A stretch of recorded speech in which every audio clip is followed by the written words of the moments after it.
All right, welcome back. Dan, first off, great call and pitches. Yeah, thanks. So I guess you still hold it here? Well, listen, I think that you take profits. I was on a couple weeks ago. The stock was trading about 22.5, 23, and I'd say if you bought that thing under 20, maybe take a little off. But that breakdown level of 25 from the fall, that was my target. You get to your target when you start trading, you can take profit. But that is not your last chance trade. Oh. We got one coming up here. So listen, we were talking about interest rates. We were talking about a yield curve inversion. I mean, it's my belief that the longer that this coronavirus sticks around, you're going to see global central banks continue to be accommodative. I also think you're going to see growth not materialize the way that a lot of optimistic economists and strategists think.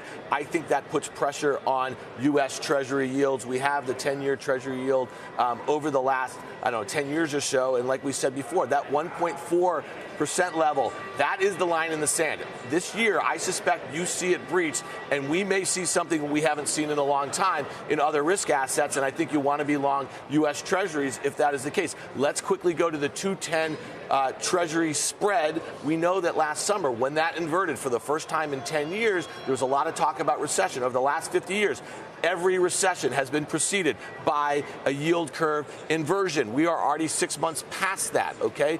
Let's go to the final chart, the TLT. That is the 20-year U.S. Treasury ETF. That tracks long-term U.S. Treasury yields. You see that uptrend. You see that downtrend. It just broke out. I think you buy the TLT on dips here. I think you continue to buy it throughout 2020 because I think a lot of the issues that are depressing yields right now are going to continue, and we may start to see the U.S. Fed turn things up. They at least will not get more hawkish, not in an election year, not when Jay Powell has all this pressure on him anyway. And I think the longer Corona sticks around, you're going to see more accommodative you're saying action. The 10-year goes to 1.4? Is that what you just said?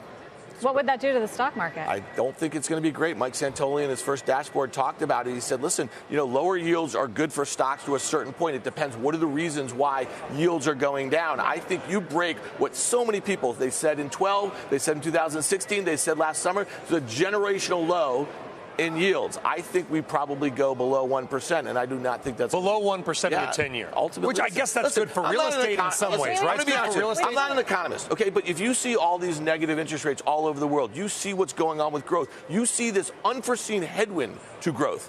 Where do you think yields are going? You think they're going higher? Well, a lot of people think the economy is on good footing. We just got another 200 plus. Hey, Sarah, do you remember Q4 2018? A lot of people thought the economy was on good footing. They started raising interest rates. The stock market went down 20% in a straight line in 2.5 months. 3 times. I know, but that's the sort of action that I think, and I think that they learned their lesson now, and I just don't think we're going to see a hawkish U.S. Fed. I love it. The 20-year Treasury bond ETF is the new Amazon.com. So says Dan Nathan. That's not what I said. That's not what he said. Read the rundown. Read the rundown. But he does like the 20-year TLT.